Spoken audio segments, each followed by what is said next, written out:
할렐루야. 오늘 함께 나눌 하나님 말씀은 성경 구절 두 군데를 함께 보려고 합니다. 먼저는 고린도전서 13장 4절에서 5절 먼저 같이 읽도록 하겠습니다. 시작. 사랑은 오래 참고 사랑은 온유하며 시기하지 아니하며 사랑은 자랑하지 아니하며 교만하지 아니하며 무례히 행하지 아니하며 자기의 유익을 구하지 아니하며 속내지 아니하며 악한 것을 생각하지 아니하며. 사랑은 오래 참는 겁니다. 근데 오래 참는다는 게 그냥 꼭 참고 도덕적으로 그냥 참아야 돼 이런 얘기가 아니라 장기적인 관점에서 장기적인 안목을 가지고 길게 보는 것이 사랑을 선택하는 것입니다. 여러분이 어떤 상황이나 또는 사람에 대해서 절망하고 또 실망하고 상처받을지라도 그 사람이 변화될 것을 바라보면 그것이 사랑인 것이죠. 그래서 우리가 이것은 관점이며 방식인 것이지 이거 해야 돼라고 하나님이 우리를 희생시키거나 또는 우리를 혼내는 그런 구절이 아닙니다. 사랑은 온유하며 사랑은 온유한 것입니다. 예수님이 나는 온유하고 겸손하니 내 마음이라고 할 때 이 마음은 영어로 heart, 헬라어로는 카르디아라는 단어고요. 이것은 우리의 중심을 얘기하고 있습니다. 사랑은 주님이 온유하신 것처럼 우리 또한 온유한 것입니다. 그건 우리의 본성이고 우리의 중심이에요. 거듭난 우리들은 이미 중심은 온유합니다.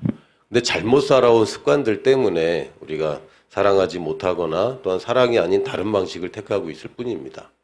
시기하거나 자랑하거나 교만하다는 것은 우리가 비교하고 있다는 얘기죠. 근데 하나님은 우리를 독특한 존재로 만드셨고 우리 한 사람 한 사람에게 최고의 부르심이 있습니다. 최고의 부르심이. 그걸 위해서 창조되었고 목적이 있습니다. 그렇기 때문에 비교할 필요가 없어요. 비교를 안 하면 시기하고 하는 것도 자랑하는 것도 교만한 것도 의미가 없어집니다. 이처럼 사랑은 우리가 누구이고 무엇을 받았는가에 관한 이야기지 우리는 없는데 내놓으라는 얘기가 아닙니다. 우리가 이미 받았고 우리가 이미 중심이 변화되었기 때문에 이 변화된 사람은 당연히 이렇게 사는 거야 라는 말씀이죠. 무례히 행하지 않는다. 당연하죠. 우리가 중심을 예수님께 맞추면 주변을 보게 되어 있습니다. 우리가 누구인지 무엇을 가졌는지 무엇을 위해 살고 있는지가 중심이 주님과 맞아지면 이제는 우리가 예의를 갖출 수밖에 없고 또 합당하게 살 수밖에 없어요. 또 자기의 유익을 구하지 않는다. 내 인생, 나의 삶, 내가 하고 싶은 것들 이게 의미가 없어집니다. 그래서 이것은 우리의 당연스럽고 자연스러운 반응이지 우리가 손해보라는 얘기가 아닙니다. 내 유익을 구하지 않으면 우리가 손해본다는 얘기가 아니라 우리가 이미 그 사랑을 받았고 너그러운 아버지를 닮았기 때문에 이제는 우리가 우리 자신의 유익을 구할 필요가 없는데도 사람들이 착각하고 무지해서 여전히 사랑이 아닌 다른 것들을 택하고 있는데 그것이 아니죠. 사랑이 가장 좋은 길입니다. 오늘은 이제 성내지 않는 것, 악한 것을 생각하지 않는 것, 이 두 가지를 얘기를 나눌 텐데요. 조금 부연 설명을 하자면 여기 나오는 성내지 않는다라고 번역되어 있는 단어는 파록소마이라는 단어입니다. 잘 쓰는 단어는 아닙니다. 딱 신약 성경에 딱 두 번 정도 나오는데 이건 그냥 화가 난 상태나 또는 뭐 눈살이 찌푸러지는 뭐 이런 거를 안 한다는 얘기가 아니라 급발진 안 한다는 얘기입니다. 요즘은 뭐 급발진이라고 표현하는데 그 격분하는 거 또는 그 날카로운 거 또 발끈하는 거 이런 얘기를 하는 겁니다. 어떻게 보면 성경에서는 화가 나는 그런 상황 자체를 다 너는 참아야 된다라는 얘기는 안 하시더라고요. 화가 나더라도 해가 질 때까지 품지 말아라. 그러니까 주님께서도 다 이해하십니다. 이 세상이 나 혼자 사는 것이 아니라 나 중심으로 사는 것이 아니라 다 내 뜻대로 되는 게 그렇게 많지 않기 때문에 당연히 화가 날 수 있습니다. 그러나 여기서 말하는 성내지 아니한다는 얘기는 아주 민감하게 그냥 발끈하는 걸 얘기하는 거죠. 그럴 필요가 없습니다. 또 악한 것을 생각하지 않는다라는 표현은 또 생각한다는 단어도 자꾸 뭐 헬라어 얘기해서 좀 죄송한데 이건 로기조마이라는 단어고요. 요거는 그 회계장부에 기록한다 이런 뜻입니다. 그러니까 악한 것을 마음에 담아두지 않는다라는 뜻입니다. 그러니까 악한 것을 계획을 세우고 담아두고 이런 것을 하지 않는다는 것이지, 언뜻 생각나는 여러분 악한 생각들 가끔 있잖아요. 복수하고 싶은 생각도 있고, 해코지하고 싶은 생각도 있고, 뭐 그냥 그만두고 싶은 생각도 있고, 뭐 어떻게 하고 싶은 생각도 있고, 이런 것들 자체를 다 차단하고 사는 방식은 우리가 육신을 벗어나기 전까지는 쉽지 않을 겁니다. 그러나 지금 얘기하는 이 이제 정확한 의미는 발끈하지 않는 것, 그리고 마음에 담아두지 않는 것, 이런 것들을 얘기합니다. 그래서 이 성내지 않는 것과 악한 것을 생각하지 않는 연관성이 있어요. 근데 이 연관성이 있는 부분을 제가 성경에서 마태복음 18장에서 예수님의 비유에서 한번 찾아보려고 합니다. 예, 마태복음 18장 23절부터 30절에 보면 예수님이 용서에 관한 그런 이야기들을 그 유대인들 무리들 다 있을 때가 아니라 제자들에게 얘기를 했습니다. 이 앞의 장면이 베드로가 물어보죠.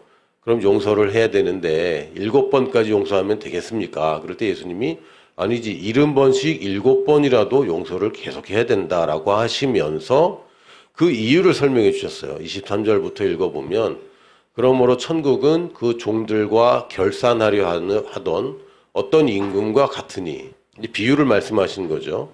정확하게 천국에서 이런 일이 벌어진다라고 표현하기는 어렵고, 이런 일들을 이런 일에 비유할 수 있다라고 얘기하신 겁니다. 결산할 때에 10,000달란트 빚진 자 하나를 데려오매 갚을 것이 없는지라 주인이 명하여 그 몸과 아내와 자식들과 모든 소유를 다 팔아 갚게 하라 하니, 그 종이 엎드려 절하며 이르되 내게 참으소서 다 갚으리이다 하거늘 그 종의 주인이 불쌍히 여겨 놓아보내며 그 빚을 탕감하여 주었더니, 이해가 안 되는 비유긴 합니다. 이게 실제로 있었을까 싶은 비유인데, 왜 어떤 장면에서 그러냐면 10,000달란트를 빚졌다는 것 자체가 이게 좀 일상적이지 않아요. 우리가 이제 용어가 또 이 단위가 이제 지금의 한국과 많이 다르기 때문에 10,000달란트 하면 좀 감이 없는데, 일단은 1데나리온이라는 단어가 있습니다. 이 데나리온이라는 단어는 하루 일당을 얘기합니다. 그럼 여러분 대충 계산이 되죠. 어떤 분은 뭐 지금 연봉이 높으신 분들은 이제 하루 일당이 좀 될 거고, 그러나 일상적으로 노동자가 받는 하루 품삯을 1데나리온 단위입니다. 뭐 한국으로 지금 친다면 뭐 한 8만 원 정도라고 대충 대략 볼 수 있을 거예요. 물론 여러분이 그거보다 못 받는다고 해서 시험 들지 마시기 바랍니다. 근데 한 8만 원 정도라고 본다면, 그럼 1달란트는 얼마냐면 6,000데나리온입니다. 꽤 큰 단위죠. 그러니까 6,000데나리온이라고 하면 그냥 8만 원만 하더라도 86에 48, 4억 8천입니다. 1달란트가. 그리고 6,000데나리온은 6,000일 동안 일했을 때의 품삯이기 때문에, 이게 이제 주 7일로 계산하느냐, 주휴수당 포함해서 주 6일로 계산하느냐 좀 따라 다르긴 한데, 이게 연봉으로 따지면 주 6일 일하는 걸로 따진다면은 한 19년 일했을 때 19년치 연봉이에요. 1달란트가. 그리고 주 7일 하루 종일 그냥 매일같이 일하는 사람은 이제 16년 동안 한 푼도 안 썼을 때 만들 수 있는 돈이 그냥 1달란트입니다. 근데 10,000달란트라고 하면요, 19만 년 일해야 돼요. 여러 직장인들 여기 계시는데 19년 일하는 것만 해도 아득하잖아요. 어떻습니까? 까마득하죠. 이거를 내가 19년을 해야 된다고? 지금 1년 한 해 가는 것도 힘들고 지금 1년 채우는 것도 쉽지 않은데 19년, 근데 그걸 19만 년 해야 되는 거죠. 그랬을 때 벌 수 있는 돈이 한 10,000달란트입니다. 그리고 대략 계산해 보면 거의 뭐 5조? 약 5조 정도? 맞나? 맞나요? 5억. 5억에 10,000배 하면은 5조 맞죠? 약 5조 정도 되는 개념입니다. 그러니까 우리 뭐 말은 들어봤는데 개인이 이렇게 그 당시에 이렇게 빚을 졌을 것 같지는 않아요. 그러니까 이게 비유인 거죠. 실제로 있었던 일은 아니고 비유인 것 같습니다.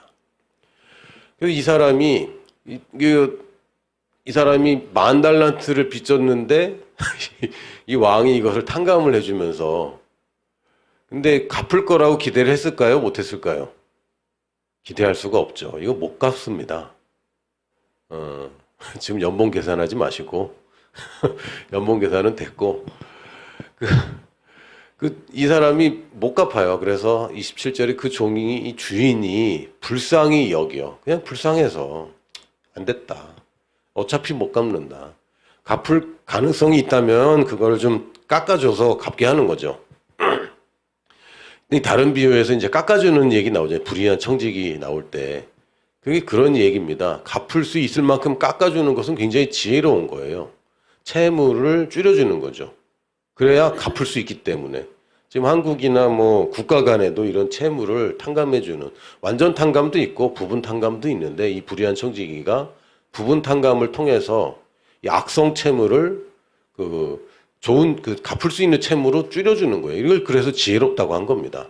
근데 이 왕이 보니까 10,000달란트는 이거는 뭐 방법이 없잖아요. 그래서 불쌍히 여겨서 그냥 놓아 보내며 그 빚을 탕감하여 주었더니 갚으란 얘기가 없습니다. 못 갚아요. 어차피 못 갚기 때문에 그냥 놔줬습니다. 그러니까 이 사람이 뭐 대단한 부자거나 실력자는 아닌 것 같습니다. 그런데 28절에 그 종이 나가서 자기에게 100데나리온 빚진 동료 한 사람을 만나 붙들어 목을 잡고 이르되 빚을 갚으라 하매. 급발진하죠. 보통 빚 갚으라고 얘기하는데 목을 잡고 얘기하진 않지 않습니까? 여러분 멱살 잡혀봤어요? 빚 갚으라고? 혹은 잡아봤습니까? 요즘 이게 이 사람 갑자기 발끈해갖고 목을 잡고 이르되 빚을 갚으라 하매 그 동료가 엎드려 간구하여 이르되 나에게 참아주소서 갚으리이다 하되 그 다음에 30절에 보면 허락하지 아니하고 이에 가서 그가 빚을 갚도록 옥에 가두거늘 감옥에 가둬버렸습니다.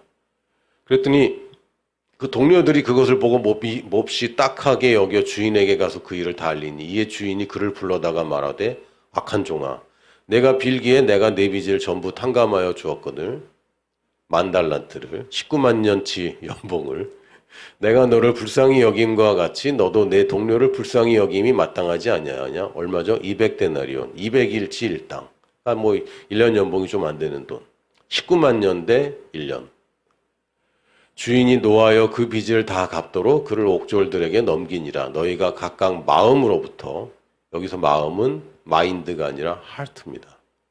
형제를 용서하지 아니하면 나의 하늘 아버지께서도 너희에게 이와 같이 하시리라. 좀 무섭습니다. 하나님이 나한테 이렇게 하면 곤란한데 이 얘기를 하나님이 주님께서 우리에게 하시는 이야기는 벌 주겠다는 얘기가 아닙니다. 상황이 이런 거라는 거죠. 용서하라고 얘기하는데 용서하라는 명령이 올 때 내가 또 참아야 됩니까? 라고 이 자기중심적으로 사고한다면 이거는 또 하나의 명령이고 부담입니다. 그런데 야 사실은 상황이 이런 거야. 이 앞부분을 뺀다면 이 악한 종이 19만 년짜리 연봉을 탕감받은 그 사실이 없다면 이거는 좀 이해할 만한 이야기입니다. 많은 사람들이 자기가 그런 줄 알아요. 내가 손해봤다고 생각하고 내가 참았다고 생각하고 내가 억울하다고 생각합니다. 왜요? 그 앞부분을 다 삭제해버렸어요. 선택적 기억 상실이죠. 그러나 우리가 되살려야 되는 것은 19만 년입니다. 10,000달란트. 이것을 내가 탕감받았다. 그러면 이 사람은 정당한 사람이 아니라 악한 종이 돼버리는 거예요. 우리가 정당하다고 주장하는데 내가 화를 내는 건 다 이유가 있어요.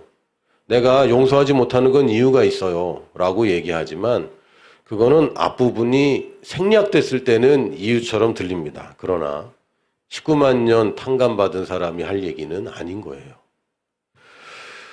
우리 다시 본문으로 돌아가서 우리가 성내지 않는다. 사랑은 성내지 않는 거야. 라고 얘기할 때 먼저 조금 우리가 왜 화가 날까? 원인이 뭘까 좀 살펴보면 좋을 것 같습니다. 화를 내는 이유는 뭐 제가 어마어마한 철학자도 아니고 제가 맨날 이런 생각만 하고 사는 건 아닙니다. 그냥 대충 많은 사람들이 동의할 수 있고 맞다라고 할 수 있는 이야기들을 오늘 하려고 하는데 화를 내는 이유를 한번 제가 묵상해 봤어요. 첫 번째는 쉽습니다. 쉽게 얘기해서 내 뜻대로 안 되니까 화가 납니다. 내 뜻대로 되고 있으면 화가 안 나죠.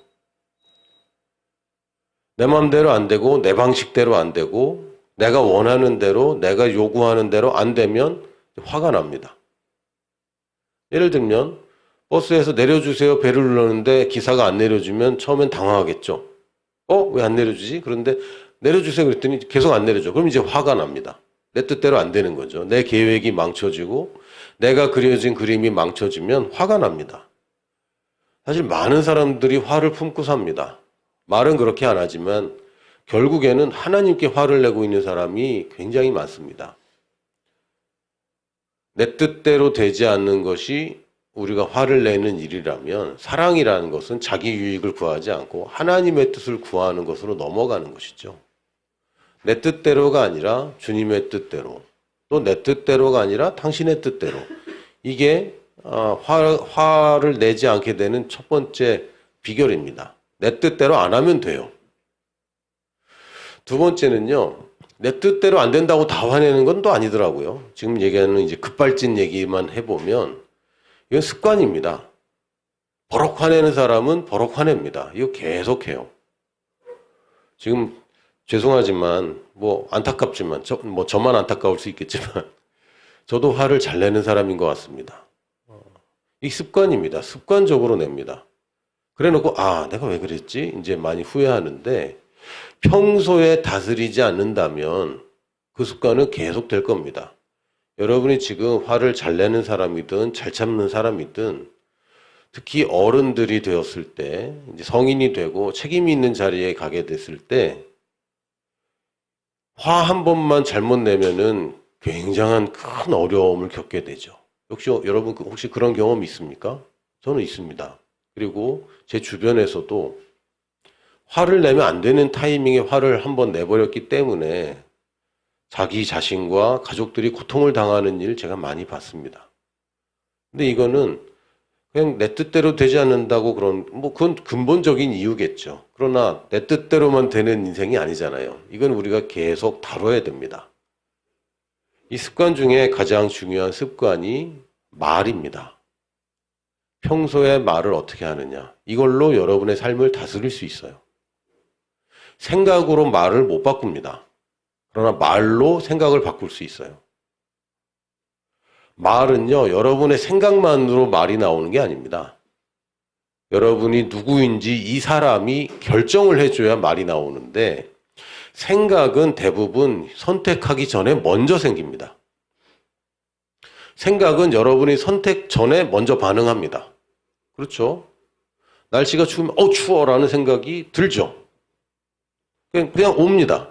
이거는 내가 의지적으로 선택해서 만드는 게 아니라 만들어진 거를 내가 선택하는 거예요.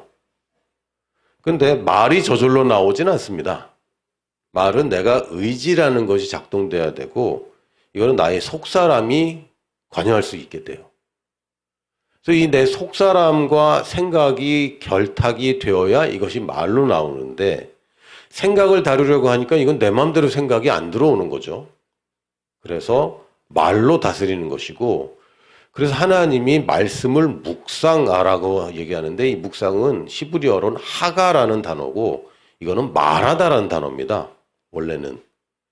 근데 이제 묵상 그러니까 말 안 하고 조용히 명상하는 거. 이건 동양 종교에서 하는 것이지 원래 성경의 세계에서 말씀을 묵상한다는 것은 중얼중얼 계속 말하는 걸 얘기하고요. 그래서 성경에서 묵상을 정의할 때 내 마음에 두고 내 입에 둬라. 내 입에서 떠나지 말게 하라. 이게 묵상의 사실은 가장 핵심입니다. 생각 없이 말하는 경우도 가끔 있지만 우리가 말을 바로 하면 생각을 바로 잡게 됩니다.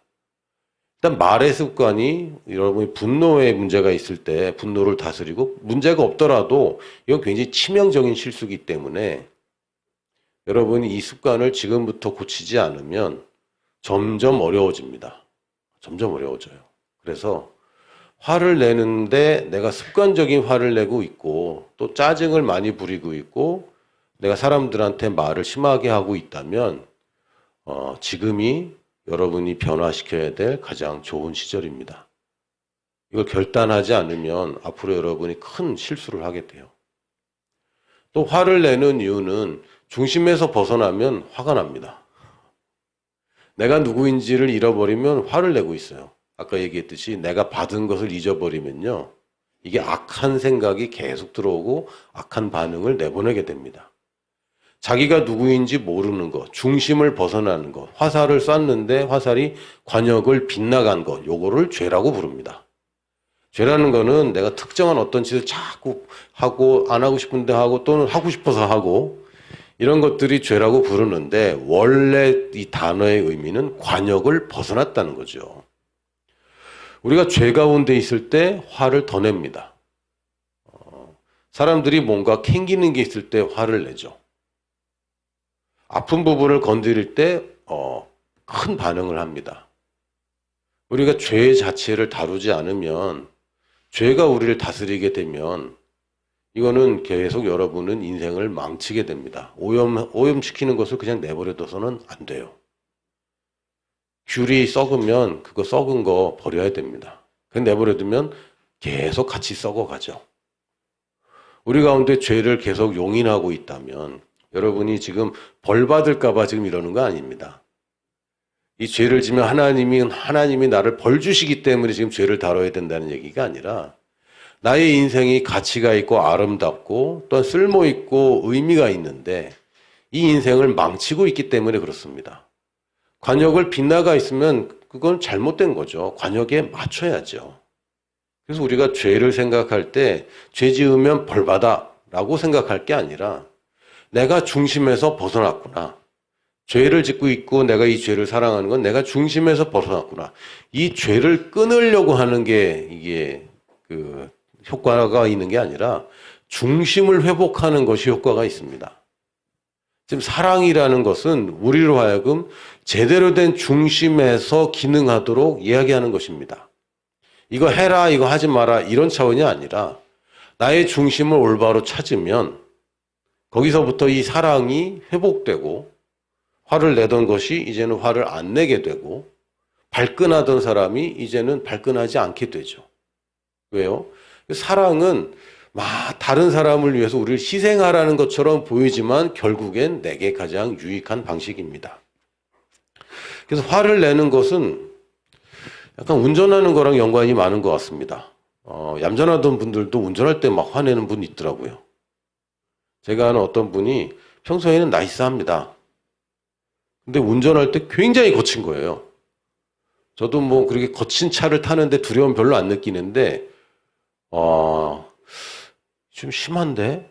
제가 봐도 좀 심한 그런 케이스가 있었어요. 그래서 이거는 말할까 말까 고민을 하다가 말을 했어요. 이렇게 운전하시면 위험할 것 같아요. 그랬더니 버럭 화를 내는 거예요. 그러면서 왜 내가 운전하는 걸 가지고 이렇게 이래라 저래라 하냐고. 그러면 안 된다고. 막 화를 내더라고요. 그래서 아니 이분이 운전하면 흥분하는 사람이구나. 운전할 때 흥분하는 사람들이 가끔 있는데 그래서 뭐 보복 운전 뭐 이런 뭐 희한한 이야기들 많이 있는데 보복 운전으로 어떻게 보복을 어떤 이상한 개념이 생겼죠. 운전으로 보복을 하는 것까지 생겼는데 이런 일들이 좀 있습니다. 사람들이 흥분하고 막 이러는데 이 운전할 때 흥분하는 분을 제가 봤는데 이거 진짜 발끈하더라고요. 진심으로. 그래서 한동안 관계가 어려웠어요. 그분하고. 근데 누가 사과했냐면 내가 사과했어요.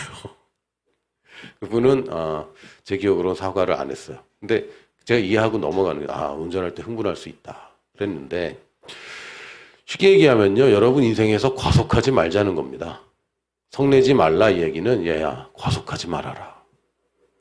속도 너무 내지 말아라.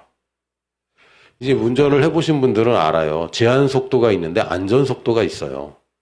제한 속도는 법에서 정하는 겁니다. 이걸 초과하면 너무 넘은 거예요. 많은 사람들이 제한 속도에 맞춥니다. 저도 대부분 운전할 때 내 차가 괜찮고 도로 사정이 괜찮은 동안에는 최대치를 뽑습니다. 그게 효율이라고 생각하고 시간을 절약하는 것이고 앞에 이 공간이 많은데 그거를 비워두는 것은 다른 사람을 방해한다고 생각해요. 이제 그렇게 운전하다 보면 카메라의 위치와 카메라의 제한 속도가 굉장히 중요하죠. 그리고 이제 그 전에 딱 이제 줄여야 됩니다. 근데 이렇게 하면요, 한 번, 두 번은 걸립니다. 이런 식으로 살면. 제가 과속딱지를 크게 맞은 적 있어요. 액수는 밝히지 않겠습니다. 한국에서 맞은 게 아니라 호주에서 맞았어요. 굉장히 비쌉니다. 깜짝 놀랐어요. 이렇게 많이 너무한 거 아니야 싶을 정도로 과속딱지를 받았는데, 그냥 저는 그렇다고 막 엄청 막 그렇게 과속한 거 아니고요. 안전하게 운전했습니다. 근데 이 제한 속도가 너무 낮은 거예요. 그래서 제 생각에는 이 정도는 달려도 괜찮다. 그리고 뭐 교통사정 다 봐가면서 운전하니까. 근데 제가 몰랐던 거는 한국은 앞에서 찍잖아요. 호주는 뒤에서 찍는 카메라가 있더라고요. 그것도 어디서 찍냐면 터널을 나오자마자 터널에서 찍는 거였어. 내가 알 수가 없죠, 그거를. 카메라가 앞에 있으면 멈추는데 못 멈췄어요. 그래서 큰 낭패를 당한 적이 있습니다. 제가 이 부끄러운 얘기를 왜 하냐면, 제한 속도가 있고 안전 속도가 있는데 사실은 제한 속도만을 지키면 된다라는 것이 우리 삶의 습관이 되면요, 늘 과속하면서 합니다. 걸리지만 않으면 된다. 이런 방식은 우리 인생에 대해서는 그렇게 하면 안 돼요. 왜? 굉장히 중요한 사람이기 때문에. 벌금 한번 맞아도 돼? 안 됩니다. 안 됩니다. 이번에 이제 대통령 선거를 앞두고 있잖아요. 만약에 이 사람이 대통령 선거 나올 거라고 알았으면 저렇게 살았을까 싶더라고요. 이 후보들 면면을 보면, 막 고민이 깊어집니다. 뭐 어느 쪽 한 사람 뭐 얘기는 안 하겠지만, 우리가 선거 때마다, 저도 이제 선거가 이게 몇 번째입니까? 볼 때마다 국회의원 선거든 대통령 선거든 이 사람이 국회의원 나올 거라고 생각했으면 저런 짓 했을까? 예전에 제가 용인 살 때 국회의원 선거에 나온 한 분이 있었는데 전과자예요. 근데 뭐 영화배우로 드라마에 몇 번 뭐 이렇게 하면서 얼굴이 좋은 이미지로 나왔는데 나중에 공보물을 보니까 전과자인데 전과 죄질이 뭐 민저항쟁 그런 것도 아니고 사기죄, 음주운전 이런 죄더라고요. 그 사람이 국회의원 됐겠습니까? 안 됐습니다. 근데 저 사람이 정말 국회의원 되고 대통령 되는 걸 자기가 스스로 알았다면 이렇게 했을까? 안 했을 것 같은데. 우리가 왜 자꾸 딴짓합니까? 이게 얼마나 파괴적인지 몰라서. 맞습니다. 또 하나는 얼마나 귀한지 몰라서. 얼마나 귀한지 몰라서. 내 인생이 얼마나 소중하고 귀한지 모르기 때문에 자기 멋대로 해도 된다고 생각하는 거예요. 나는 귀하기 때문에 내 맘대로 해도 돼. 아니요, 이건 착각이죠. 나는 정말 귀하기 때문에 내 맘대로 하면 안 되는 겁니다. 대통령의 일거수일투족이 다 신경 쓰고 살아야 돼요. 왜? 국가의 중심이기 때문에. 내가 중심을 잡으면 다른 것들을 많이 보게 돼 있고 자기 유익을 위해 살지 않게 되는데 평소에 안전 속도를 지키는 것. 이것이 여러분이 급발진 안 하도록 막는 습관을 들이는 것입니다.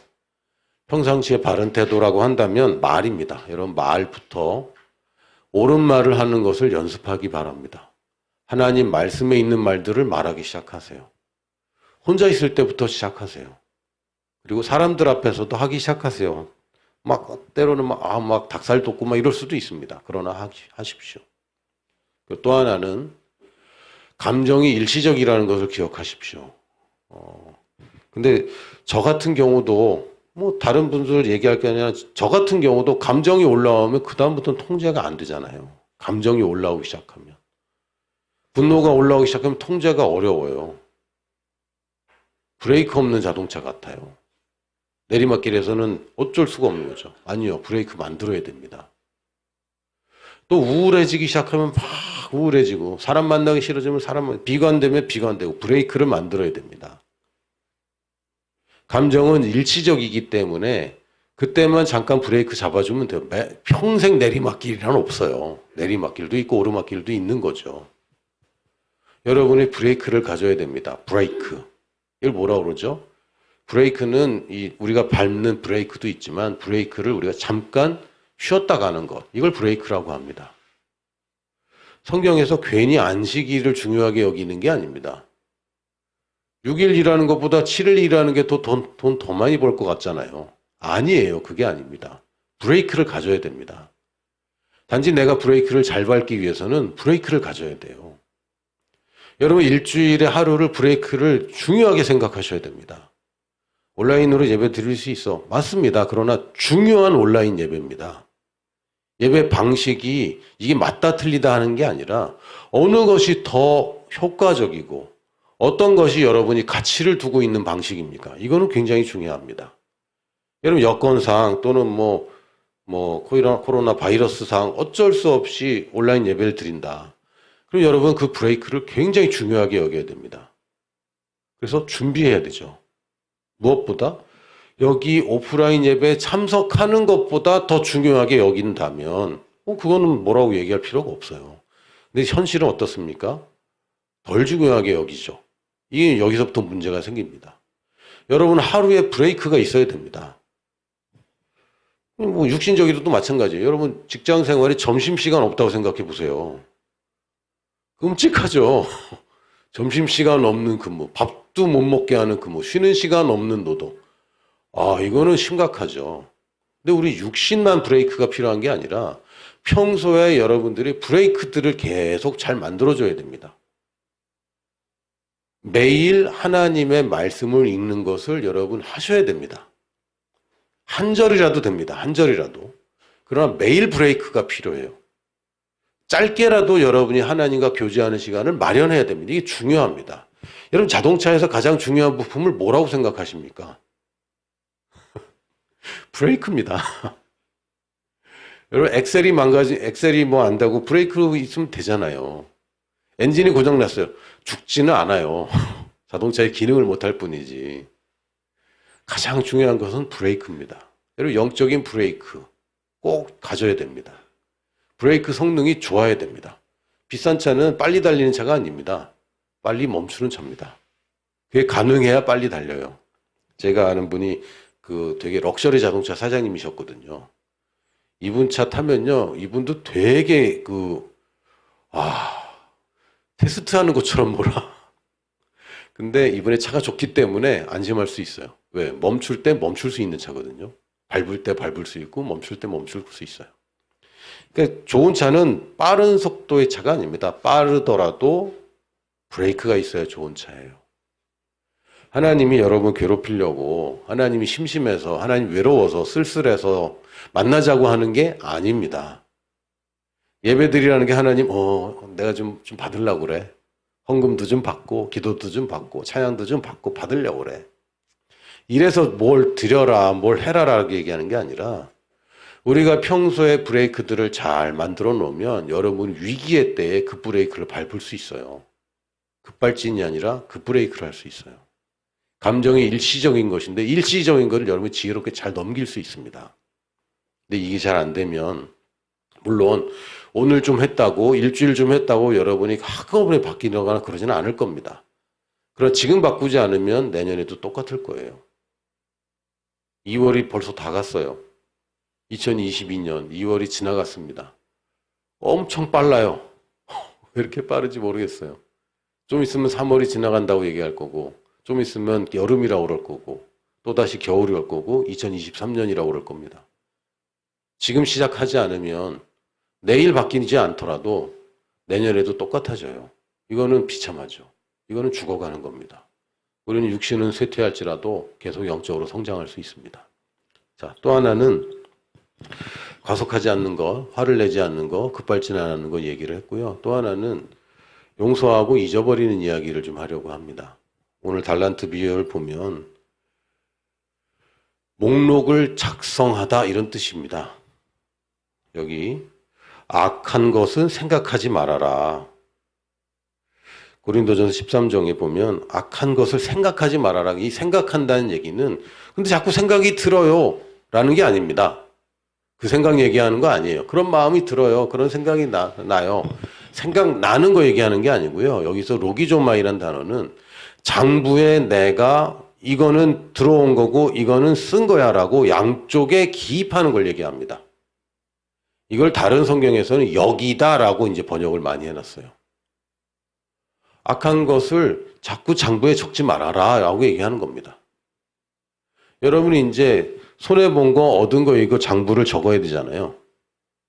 근데 왼쪽에 수입에 뭐가 적혀 있냐면 19만 년이 적혀 있잖아요. 5조가 적혀 있잖아요.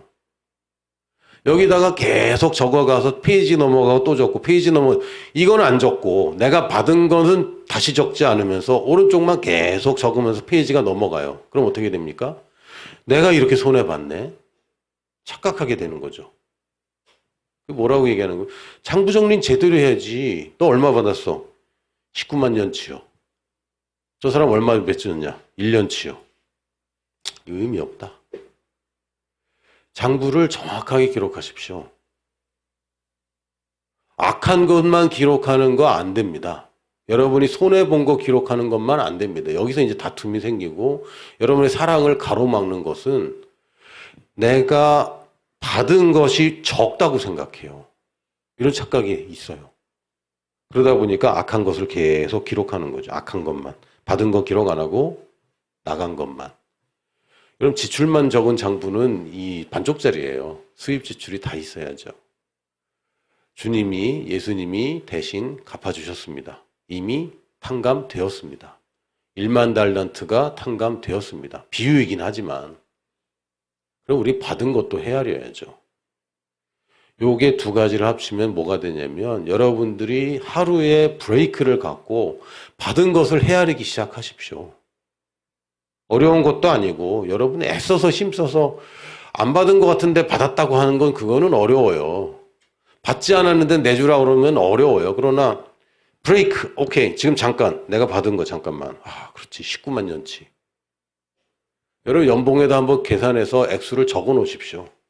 책상 앞에 적어 놓든지 내가 받은 것이 얼마인가. 최저시급 계산했을 때 5조인데 내가 5조를 받았는데 지금 뭐 1,000만 원, 억, 10억, 100억, 뭐 1,000억 정도 되면 조금 영향이 있겠다. 근데 그거 아니면은 아무 의미가 없습니다. 이 악한 것을 기입하지 말아라. 이미 너의 장부는 끝났지 않냐. 너는 탕감 받았는데 왜 저 사람 장부를 거기다 계속 이 사람이 나한테 빚진 거를 계속 기록하고 있냐. 그거 하지 말아라 라고 얘기하는 것이 오늘 사랑은 성내지 않고 악한 것을 생각하지 않는다. 이런 뜻입니다. 우리는 이미 받았습니다. 다시 말하지만 우리는 이미 거듭났습니다. 우리의 중심은 예수님의 중심과 이미 일치되었습니다. 근데 중심이 다른 데 있는 사람처럼 살다 보니 이상해지는 거죠. 여러분들 브레이크를 잡으십시오. 여러분 지금 뭔가에 몰두해서 막 추구하고 있다면 잠깐 브레이크 잡으세요. 여러분이 뭔가 흥분하고 있거나 혹은 좌절하고 있거나 좌절할 때도 브레이크 잡으십시오. 뒤로 밀리는 것도 브레이크 잡아야 됩니다. 빨리 가는 것만 브레이크가 아니라 여러분이 낙심된 것이 있습니까? 일단 그거 브레이크 잡으십시오. 그리고 여러분 장부를 살펴보세요. 내가 받은 것이 뭔가. 여러분 가난하다고 할 수 있습니까? 19만 년치 받았는데? 아니죠. 우리 가난한 사람이 아닙니다. 우리가 가치 없는 사람입니까? 나 하나 살리려고 19만 년치를 지불했는데? 아닙니다. 여러분 장부를 잘 살펴보십시오. 잠깐 멈춰서 장부를 살펴보십시오. 오늘 이 시간에 여러분 말씀 들을 때에 여러분의 뭔가 생각나는 것들 여러분 장부를 다시 계산하세요.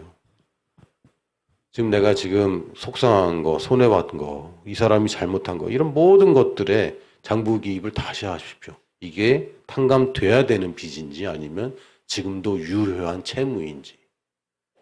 나는 탕감 받았는데 장부 기록을 나는 여전히 내가 채권자라고 기록하고 있다면 엄청난 채무자가 지금 조금만 채권자가 됐는데 이게 무슨 의미가 있습니까? 아무 의미 없습니다. 할렐루야. 오늘도 우리가 사랑을 묵상할 때마다 여러분 어떻습니까? 화가 납니까? 또 내가 이거 해야 되는데 라고 반응하지 마시고 나는 이미 사랑받은 자이고 나는 사랑하는 사람이야. 그렇지. 이렇게 하는 거구나. 이런 올바르고 유익한 방식을 배우는 오늘 이 시간이 되기를 예수님의 이름으로 축복합니다.